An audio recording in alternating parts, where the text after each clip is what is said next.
আওয়ামী লীগ ফিরে আসছে। ইভেন আওয়ামী লীগ নির্বাচনে অংশগ্রহণ করতে যাচ্ছে। আওয়ামী লীগকে নির্বাচনের সুযোগ দেওয়া হচ্ছে, এমনই চাঞ্চল্যকর তথ্য আজকে গণমাধ্যমে আসলো যে ভারত বাংলাদেশের যে নিরাপত্তা উপদেষ্টা ছিলেন, আওয়ামী লীগের মধ্যে এক ধরনের খুশির বন্যা দেখা যাচ্ছে। তো যেটা আওয়ামী লীগের নেতাকর্মীদের মধ্যে খুশির বন্যা বয়ে দিচ্ছে, সেটা হলো আওয়ামী লীগের সম্ভাব্য প্রার্থীর তারা তালিকা তৈরি করছেন, মনোনয়ন তৈরি করছেন।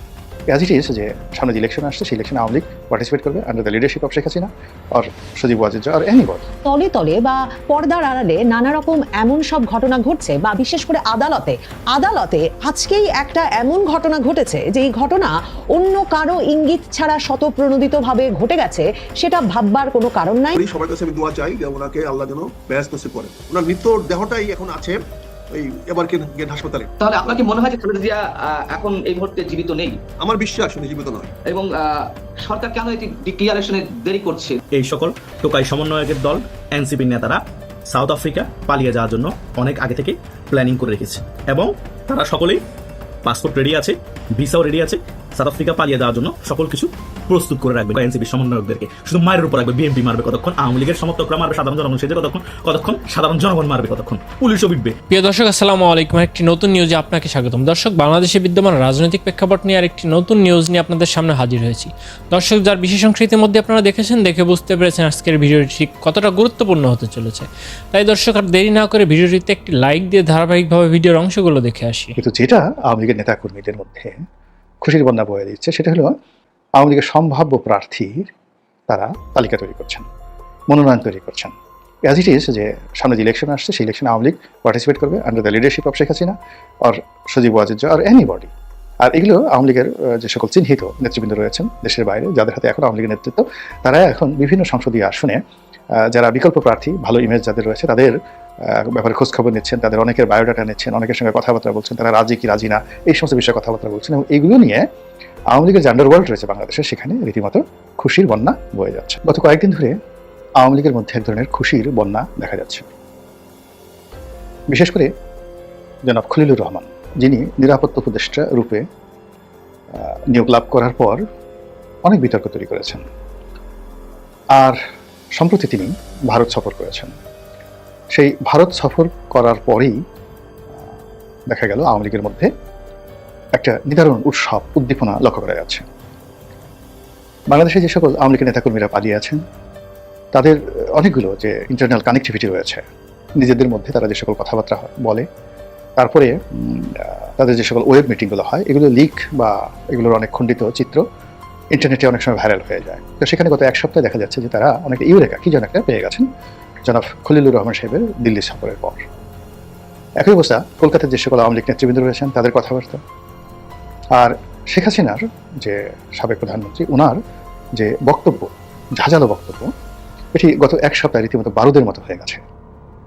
পয়েন্টিভ, তারপর প্রোগ্রেসিভ, এরপরে অ্যাজ ইট ইজ, মানে তিনি প্রধানমন্ত্রী আছেন, ক্ষমতাচ্যুত হননি, খুব অল্প সময়ের জন্য তিনি বিদেশ ভ্রমণে গেছেন, ওখানে বসে তিনি শুনতে পেয়েছেন তার সিংহাসনে কেউ হয়তো বসেছে। ওটা শোনার পর তার যেভাবে রাগ হচ্ছে এবং যেভাবে তিনি যাকে বলা হয় প্রতিশোধ নেয়ার মতো ক্ষমতা রাখেন বা পারেন, অ্যাজ ইট ইজ ওইরকম একটা ভাব তার বক্তব্যে গত এক সপ্তাহ যাবৎ লক্ষ্য করা যাচ্ছে। এটা কেন হচ্ছে, কি হচ্ছে, সেই বিষয়গুলো নিয়ে আলোচনা করব। তার আগে আরেকটু বলে নিই। দ্বিতীয় যে লক্ষণ, সেটি হলো দিল্লিতে জনাব খলিলুর রহমান যে বৈঠক করেছেন, সেই বৈঠক সম্পর্কে রাষ্ট্রের পক্ষ থেকে বা খলিলুর রহমান সাহেবের পক্ষ থেকে এমন কিছু বলা হয়েছে এরকম আমার নজরে আসে।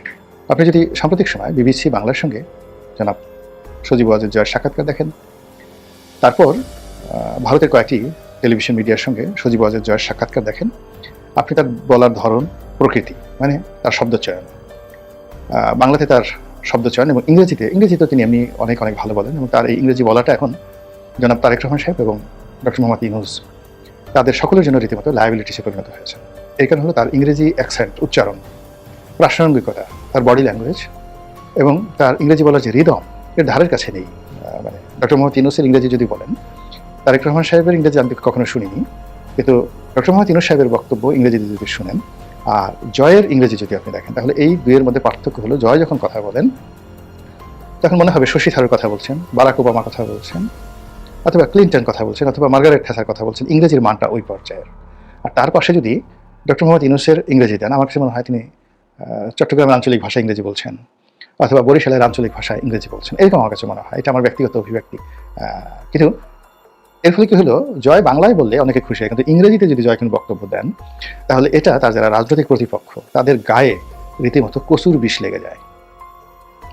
যারা এমনভাবে ইংরেজি বলতে পারে না, যারা এমনভাবে মানে যাকে বলে বিদেশি গণমাধ্যমের সাথে সাক্ষাৎকার দেওয়ার সুযোগ পায় না, তো সে সকল মানুষ, কিন্তু বাংলাদেশে এই মুহূর্তে তারা খুবই ক্ষমতাধর, আগামীতে মনে করে তারা রাষ্ট্র ক্ষমতা চালাবেন, এই মানুষগুলো তাদের গায়ে রীতিমতো কচুর বিষ বা কচুর রস লেগে যায় এবং তারা জ্বলে পড়ে মনে হয় যে জয়কে যদি পেতাম ও কান দুটো মলে দিতাম, ঠোঁট দুটো টেনে দিতাম, যে এই ঠোঁট ইংরেজি বলো কী করে। তো জয় সাম্প্রতিক সময় ইংরেজিতে যে ভাষণগুলো দিচ্ছেন এটা যথেষ্ট উত্তেজনা তৈরি করছে তার প্রতিপক্ষের মধ্যে। আর তিনিও কথা বলতে বলতে ধীরে ধীরে আরও প্রোগ্রেসিভ হচ্ছেন, পয়েন্টিভ হচ্ছেন, প্রফেশনাল হচ্ছেন এবং আওয়ামী লীগের যারা লোকজন রয়েছেন তাদের মধ্যে আশা জাগাচ্ছেন। আর বিরোধী পক্ষের মধ্যে যারা প্রপার রাজনীতি করেন রাইট ওয়েতে তাদের দৃষ্টি আকর্ষণ করছেন। গেল জয়ের ব্যাপার। সবচেয়ে যে কথাটি বলে আমি আজকের বক্তব্য শেষ করবো সেটি হলো, ঢাকা শহরে আওয়ামী লীগের যারা লোকজন আছে তাদের মধ্যে দু ধরনের কথা হচ্ছে। একটা হলো রিফাইন্ড আওয়ামী লীগ, বিভিন্ন গোয়েন্দা সংস্থার এজেন্সির সাথে যোগাযোগ রক্ষা করে শেখ হাসিনার বিপরীতে একটি 111 তরিকার একটি রিফাইন্ড আওয়ামী লীগ হবে, এই কথা আকাশে বাতাসে বাংলাদেশে ভেসে বেড়াচ্ছে। আর এটারই একটা ইন্ডিকেশন জনাব সজীব ওয়াজেদ জয় বিবিসি বাংলার সঙ্গে দিয়েছেন যে বিদেশ থেকে আওয়ামী লীগের নেতৃত্ব পরিবর্তন করার চেষ্টা হচ্ছে এবং একই কথা তিনি বলেছেন যে আওয়ামী লীগের সঙ্গে পাল্লা দিয়ে বিএনপির নেতৃত্ব পরিবর্তনের জন্য বিদেশ থেকে চেষ্টা করা হচ্ছে। এটা হলো বাস্তবতা। কিন্তু যে কথা মানে আওয়ামী লীগের লোকজন, এটা আওয়ামী লীগের লোকজনের আতঙ্ক তৈরি করছে না, এটা বাতাসে ভেসে বেড়াচ্ছে, কিন্তু এটা কোনো যাকে বলা হয় কোনো ইফেক্ট নেই, সাইড ইফেক্ট নেই, এটা রাজনীতিতে কোনো যাকে বলে 2 পয়সার মূল্য তৈরি করছে না এই গুজবটা। কিন্তু যেটা আওয়ামী লীগের নেতাকর্মীদের মধ্যে খুশির বন্যা বয়ে দিচ্ছে সেটা হলো কলকাতা কেন্দ্রিক যে সকল নেতারা ইন্টারনেটে বড় বড় কথাবার্তা বলেন তারা আওয়ামী লীগের সম্ভাব্য প্রার্থীর তারা তালিকা তৈরি করছেন, মনোনয়ন তৈরি করছেন। অ্যাজ ইট ইজ যে সামনে যে ইলেকশন আসছে সেই ইলেকশনে আওয়ামী লীগ পার্টিসিপেট করবে under the leadership of Sheikh Hasina আর সজীব ওয়াজেদ জয় আর এনিবডি। আর এগুলো আওয়ামী লীগের যে সকল চিহ্নিত নেতৃবৃন্দ রয়েছেন দেশের বাইরে যাদের হাতে এখন আওয়ামী লীগের নেতৃত্ব, তারা এখন বিভিন্ন সংসদীয় আসনে যারা বিকল্প প্রার্থী ভালো ইমেজ যাদের রয়েছে তাদের ব্যাপারে খোঁজখবর নিচ্ছেন, তাদের অনেকের বায়োডাটা নিচ্ছেন, অনেকের সঙ্গে কথাবার্তা বলছেন, তারা রাজি কি রাজি না এই সমস্ত বিষয়ে কথাবার্তা বলছেন এবং এইগুলো নিয়ে আওয়ামী লীগের যে আন্ডারওয়ার্ল্ড রয়েছে বাংলাদেশে সেখানে রীতিমতো খুশির বন্যা বয়ে যাচ্ছে। তো বোঝার চেষ্টা করুন যে বাংলাদেশের এখন যে শ্বাসরুদ্ধকর একটি অবস্থা, সব কিছুর মধ্যে একটা থমথমে অবস্থা, সেই অবস্থার মধ্যে বেগম যে অসুস্থ, তারেক রহমান সাহেব আসতে পারছেন না, তখন আওয়ামী লীগের এই যে খুশির বন্যা এর মধ্যে আপনি কি ইঙ্গিত খুঁজে পান? তলে তলে বা পর্দার আড়ালে নানা রকম এমন সব ঘটনা ঘটছে বা বিশেষ করে আদালতে এমন সব প্রক্রিয়া চলমানাধীন আছে যে বলাই যেতে পারে, একরকম নিশ্চিতভাবেই ধারণা করা যেতে পারে নির্বাচন কমিশন যে বলছে যে তারা 7 থেকে 11 তারিখের মধ্যে তফসিল দিয়ে দেবে, সেটা প্রায় অসম্ভব হয়ে পড়ছে। আদালতে আজকেই একটা এমন ঘটনা ঘটেছে যে এই ঘটনা অন্য কারো ইঙ্গিত ছাড়া স্বতঃপ্রণোদিতভাবে ঘটে গেছে, সেটা ভাববার কোনো কারণ নাই, সন্দেহ করবার ব্যাপক অবকাশ আছে। ত্রয়োদশ জাতীয় নির্বাচন স্থগিত চেয়ে একটা রিট করা হয়েছে, অর্থাৎ ফেব্রুয়ারিতে যে নির্বাচন অনুষ্ঠিত হতে যাচ্ছে বলা হয়েছে এই রিট আবেদনে যে এই রুল নিষ্পত্তি না হওয়া পর্যন্ত যাতে কোনোভাবেই আগামী জাতীয় সংসদ নির্বাচনের কোনো কার্যক্রম বহাল না রাখা হয়, সকল কার্যক্রম স্থগিত করা হয়। এই নির্বাচন প্রক্রিয়ার ফেব্রুয়ারির নির্বাচন প্রক্রিয়ার উপর স্থগিতাদেশ চেয়ে হাইকোর্টে রিট করেছে বাংলাদেশের একটি নিবন্ধিত রাজনৈতিক দল। পত্রিকার পাতায় পড়ে যাচ্ছি, বাংলাদেশ কংগ্রেসের মহাসচিব অ্যাডভোকেট মোহাম্মদ ইয়ারুল ইসলাম। মানে সারা বাংলাদেশের মানুষের মনোযোগ মানে সপ্তাহ হয়ে যাচ্ছে ক্রমাগতভাবে সংবাদ মাধ্যমের শিরোনামে একমাত্র বিষয়বস্তু খালেদা জিয়ার শারীরিক অবস্থা, খালেদা জিয়া নিজে কি এবং তার পুত্র তারেক রহমান দেশে ফিরবেন কি ফিরবেন না এসব বিষয়াদি। মানুষের মনোযোগ যখন সেদিকে নিবদ্ধ, এভার কেয়ার হাসপাতালে নিবদ্ধ, কি ঘটছে এই নিয়ে গুঞ্জনে যখন সংবাদ মাধ্যম এবং সামাজিক যোগাযোগ মাধ্যম ভরপুর, তখন আদালতে গিয়ে ফেব্রুয়ারির নির্বাচনের কার্যক্রম স্থগিত চেয়ে রিট করে বসেছেন বাংলাদেশ কংগ্রেস নামের এক দলের মহাসচিব অ্যাডভোকেট ইয়ারুল ইসলাম। এখন প্রশ্ন তো করতেই হয়, কারা কাদের ইঙ্গিতে কেন এই দলটির একজন নেতা তার মহাসচিব অ্যাডভোকেট ইয়ারুল ইসলামকে এখন ফেব্রুয়ারির নির্বাচন ঠেকানোর টাস্ক দিয়ে, দায়িত্ব দিয়ে কেউ একজন এ বিষয়ে একটা রিট করতে বললেন? শুধু কি আদালতে রিট চলছে সেটাই একটা সমস্যা? দেখেন, তিনি রিটের যে গ্রাউন্ড সেট করেছেন, রিটের বিষয়ে তিনি বলেছেন যে জেলা ও উপজেলা নির্বাচন কর্মকর্তাদের পরিবর্তে জেলা প্রশাসক এবং মানে ডিসি এবং উপজেলা নির্বাহী কর্মকর্তা ইউএনওদের রিটার্নিং ও সহকারী রিটার্নিং কর্মকর্তা হিসেবে নিয়োগের সিদ্ধান্ত কেন অবৈধ ঘোষণা করা হবে না তা যে আনতে চেয়ে এই রুল জারির আর্জি জানানো হয়েছে। রুল নিষ্পত্তি না হওয়া পর্যন্ত নির্বাচন প্রক্রিয়া স্থগিত রাখার আবেদন করা হয়েছে।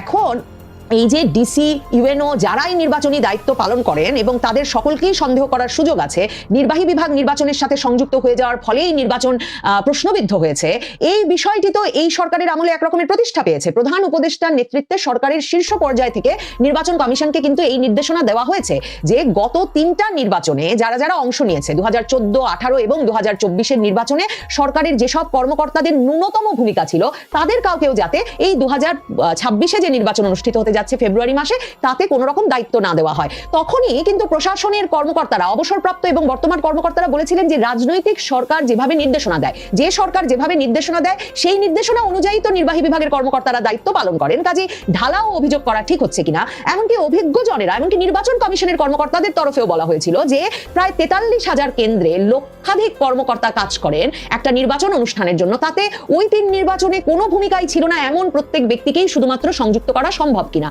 এসব বিতর্ক উঠিয়ে এই যে নির্বাহী বিভাগের দায়িত্বে আসলেই তো নির্বাচনটি যদি এবারও নির্বাহী বিভাগের অধীনে অনুষ্ঠিত হয়, রিটার্নিং কর্মকর্তা যদি সেই ডিসি এসপি থাকেন তাহলে কি করে নির্বাচনটা ভালো হবে, সেই ডিসি ইউএনওই থাকেন, সেই প্রশ্নটাই কিন্তু তুলেছেন এই অ্যাডভোকেট ইয়ারুল ইসলাম। এবং এর পরিপ্রেক্ষিতে দেখেন নভেম্বর মাসেও, আগস্টের পর থেকে বহুবার ডিসি বদলির ঘটনা ঘটেছে, এই নভেম্বরেও 50টি জেলার ডিসি পরিবর্তনের ঘটনা ঘটেছে। এবং সংবাদ মাধ্যমগুলোই খবর দিচ্ছে সরকার ব্যাপক পরিমাণে গোয়েন্দা তৎপরতা চালিয়েছে কর্মকর্তাদের বাছাই করতে যে এদের সাথে কোনোভাবে আওয়ামী লীগের কোনো সম্পর্ক আছে কিনা। কিন্তু তারপরেও এই যে জামায়াতে ইসলামীর পক্ষের কর্মকর্তা কারা, বিএনপির পক্ষের কর্মকর্তা কারা, কতজন ডিসি কোন দলের হলেন, এই নিয়ে আবার 2 বড় দলের মধ্যে কোন দল আছে। এখন এই রিট আবেদনটি কার ইঙ্গিতে হয়েছে, কিভাবে যেই ফেব্রুয়ারির নির্বাচন কোনো শক্তি ঠেকাতে পারবে না বলে ঘোষণা দিচ্ছেন প্রধান উপদেষ্টা স্বয়ং, আইন উপদেষ্টা বারবার সে কথা বলছেন, সেই অবস্থায় সুপ্রিম কোর্টের একজন আইনজীবী গিয়ে এরকম একটা রিট নির্বাচনের কার্যক্রমে স্থগিতাদেশ চেয়ে যে করে বসলেন, সেটা অত্যন্ত তাৎপর্যপূর্ণ, বিশেষভাবে সেই সময়ে যে দলটি নির্বাচনের জন্য সবচেয়ে অধীর, সবচেয়ে অস্থির, বিএনপি ছত্রভঙ্গ অবস্থায় আছে, মানসিকভাবে বিপর্যস্ত, নেত্রী খালেদা জিয়া রোগশয্যায় হাসপাতালে, তিনি ফিরবেন, সুস্থ হয়ে ফিরবেন কিনা, কিভাবে ফিরবেন তা নিয়ে কোনো নিশ্চয়তা নাই, তারেক রহমান দেশে আসবেন কিনা নিশ্চয়তা নাই, সে সময়ে এমন একটা ঘটনা আদালতের ভেতর ঘটিয়ে ফেলা হলো। কিন্তু শুধু কি এই রিটের কারণে এই তফসিল ঘোষণা পিছিয়ে যাওয়ার সম্ভাবনা তৈরি হলো? মনে রাখতে হবে সীমানা নির্ধারণী যে মামলাগুলো চলছে, অন্তত 30টি মামলা নির্বাচনী সীমানা নির্ধারণের এখনো আদালতে চলছে। কাজেই এইসব সীমানা নিয়ে মামলা থাকলে তফসিল ঘোষণায় যে প্রভাব পড়তে পারে সেটা কিন্তু নির্বাচন কমিশনের সিনিয়র সচিব আক্তার আহমেদ এই কদিন আগেও সংবাদ মাধ্যমের সামনেও বলে ফেলেছে। কি করে তফসিল ঘোষণা হবে 7 থেকে 11 তারিখের মধ্যে, আর তফসিল ঘোষণা যদি না হয় 7 থেকে 11 তারিখের মধ্যে, তাহলে কি করে ফেব্রুয়ারিতে রোজার আগে নির্বাচনটা অনুষ্ঠিত হয়ে যাবে বলুন? কাজেই আদালতে জোর তৎপরতা চালানো হচ্ছে। যখন জোর গলায় ডক্টর ইউনূসের পারিষদবর্গ বারবার বলছেন তারা ফেব্রুয়ারিতেই নির্বাচন করবেন, কেউ ঠেকাতে পারবেন না, তখন নানা পক্ষকে উস্কে দেওয়া হয়েছে নানা রকম প্রতিরোধ সৃষ্টির জন্য, যাতে তফসিল ঘোষণাটা পেছায়, তফসিল ঘোষণার পর পেছায় নির্বাচন। এবং মনে রাখবেন ফেব্রুয়ারিতে নির্বাচন না হলে আবার শুষ্ক মৌসুমের আগে নির্বাচনের নাম যে মুখে আনা যাবে না, কোরবানির ঈদ, এসএসসি পরীক্ষা, এইচএসসি পরীক্ষা সহ নানাবিধ কারণে, সে নিয়ে তো অনেক আলাপ করেছি। কাজেই একদিকে খালেদা জিয়ার দিকে যখন আমাদের সকল মনোযোগ আর দৃষ্টি নিবদ্ধ, তখন খুব সক্রিয় হয়ে উঠেছে কোনো বিশেষ পক্ষ, সেদিকেও নজর রাখা জরুরি। নির্বাচনটা কি তাহলে আপনার কি মনে হয় যে খালেদা জিয়া এখন এই মুহূর্তে জীবিত নেই? আমার বিশ্বাস উনি জীবিত নয়। এবং সরকার কেন এটি ডিক্লিয়ারেশনে দেরি করছে, ভিতরে উদ্দেশ্য যদি আপনি ব্যাখ্যা করার চেষ্টা করেছেন, যদি একবারে বলেন। সেটা দুটি কারণে সরকার করছে। একটি হলো তার নিজের কতটুকু থ্রেট হতে পারে ডিক্লেয়ার করলে পরে, এটা, আর পাশাপাশি সে একটা নাটক করার চেষ্টা করছে যে আমরা তো তারেক রহমানের সময় 1 দিন 2 দিন 3 দিন 5 দিন অপেক্ষা করেছি, মৃত্যু সংবাদ আমরা দিয়ে নেই যাতে তারেক রহমান সাহেব আসে, যাতে তারেক রহমানের একটা ব্লেম দিতে পারে। এই জন্য সরকার সেই উদ্দেশ্য এই জিনিসটা ধামাচাপা দেওয়ার চেষ্টা করছে। আমরা যেহেতু কোনো তথ্য জানি না, আর আমি দেখে আসার পরে আমার ব্যক্তিগত অভিজ্ঞতায় বা আজকেও আমি যেটা দেখলাম কথাবার্তা যেটা বলা হচ্ছে, তাতে আমি মনে করি সবার কাছে আমি দোয়া চাই যে ওনাকে আল্লাহ যেন বেহেশত নসিব করেন। হয়তো ওনার নিথর দেহটা হয়তো এখনো ইয়াতে আছে, ওনার নিথর দেহটা ওনার নিথর দেহটাই এখন আছে ওই এবার গেট হাসপাতালে। তার ভিতরে আত্মা আছে কিনা আমি জানি না, সে আত্মা চলে গেছেন কিনা আমি জানি না। আজকেও আমি একটা ব্রিফিং শুনলাম আমাদের স্বাস্থ্য ম্যাডামের স্বাস্থ্য অফিসার, স্বাস্থ্য ডাক্তার, যে উনিও ওষুধ নিচ্ছেন, উনি কিন্তু বললেন না যে মুখে নিচ্ছেন।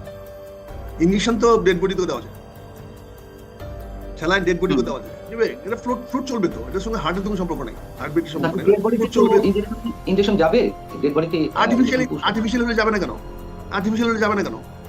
আর্টিফিশিয়ালি যখন আপনি ব্রিদিং করাচ্ছেন তখন যাবে না কেন? আপনি তো ভেন্টিলেটর দিয়েছেন, তারপর হার্ট ফেল করেছে, কিন্তু আপনি তাকে চালায় রাখতেছেন। যে মুহূর্তে আপনি এটাকে বন্ধ করে দিবেন পাম্পিং, সেই মুহূর্তে সেটা শেষ হয়ে যাবে। এটা অপেক্ষা। অতীতে আমাদের এরকম অভিজ্ঞতা আছে, যখন কোনো রাজনীতিবিদদের মৃত্যুটা ক্রিটিক্যাল হয়ে যায়, যেখানে জনমানুষের ক্ষোভ আসতে পারে। যেমন একটা জিনিস ক্ষোভ হতে পারে, প্রথম কথা যেটা চাচ্ছে সরকার, এই ক্ষোভটা কোনোভাবে সরকার থেকে ডাইরেক্ট ইনডাইরেক্ট মানে করে আওয়ামী লীগের দিকে নেওয়া যাওয়া কিনা, বলা যায় কিনা যে আওয়ামী লীগের কারণে, আওয়ামী লীগের এই 15 বছরের অত্যাচার অনাচারের কারণে মরছে, কাজে এই ক্ষোভটা যেন সরকারের প্রতি না এসে, বর্তমান কোন রাজশক্তির বিরুদ্ধে না এসে, ক্ষোভটা যেন ওই আওয়ামী লীগের বিরুদ্ধে যায়, তাহলে অনেকের পারপাস সার্ভ হয়। যেমন পাকিস্তানে দেখেছেন, পাকিস্তানের আর্মিরা ক্ষমতা কুক্ষিগত করেছে, তখনই যখন ইমরান খানের মৃত্যু সংবাদগুলো দ্রুত আসা শুরু হয়েছে, সে আছে কি নাই। এই ধরনের অবস্থায় পরিপ্রেক্ষিতে আমাদের ক্ষুদ্র অভিজ্ঞতা বলে সরকার এখানে তার মানুষের যে খুব কার বিরুদ্ধে হতে পারে সেটা অন্যদিকে স্থানান্তর করার চেষ্টা করছে। খুব যে হবে এটা সরকার বুঝে গেছে বলে দেখেন তার মৃত্যুর আগে মানে শেষ পর্যায়ে এসে ওনাকে বিশেষ গুরুত্বপূর্ণ ব্যক্তি বলে ঘোষণা করেছে, যাতে ওনার বলয়, ওনার চারপাশে ওনার একটা বলয়, নিরাপত্তা বলয় তৈরি করা যায়, যেখানে হাসপাতাল নিরাপদ থাকলো, সরকার নিরাপদ থাকলো। এখানে আপনি একটা জিনিস জানেন, আমার ওই পররাষ্ট্র উপদেষ্টা খুব ভালো করে জানে যে তারেক রহমান সাহেব লন্ডনে রাজনৈতিক আশ্রয় আছে, এবং রাজনৈতিক আশ্রয়ের অন্যতম কারণ হলো যে বাংলাদেশে তার জীবন নিরাপদ নয়। কারণ তো একটাই, আর তো কোনো কারণ না। যখন আমি এই বিষয়টাতে আসবো, তার আগে যে প্রশ্নগুলো ছিল সেই প্রশ্নগুলোর উত্তর আপনি এরই মধ্যে খুব সংক্ষেপে দিয়ে দিয়েছেন আমার যেটা মনে হয়। তারপরে দর্শকের সুবিধার্থে আপনি যা বলার চেষ্টা করছেন আর একটু সহজভাবে আমি একটু জানতে চাই এবং দর্শকদের উদ্দেশ্য জানাতে চাই। প্রথম প্রশ্ন হচ্ছে যে বেগম খালেদা জিয়ার এখন যে সর্বশেষ পরিস্থিতি তা আপনি আকার ইঙ্গিতে বুঝিয়ে দিয়েছেন। এখন সেই বিষয়টি নিয়ে কি আসলে কোনো লুকোচুরি হচ্ছে, এবং লুকোচুরি যদি হয়ে থাকে তাহলে কে করছে? কি সরকার করছে? সরকার করে থাকলে তার মধ্যে কোনো রাজনীতি আছে কিনা, আমি এই প্রশ্ন উত্তরটা একটু চাচ্ছি। আপনি দেখেন এই সরকারের অস্তিত্ব নির্ভর করতেছে দেশমাতা খালেদা জিয়ার শেষ ব্রিদিং এর উপরে। ওনার শ্বাস যতদিন চলবে ততদিন এই সরকার টিকে থাকার সম্ভাবনা থাকবে।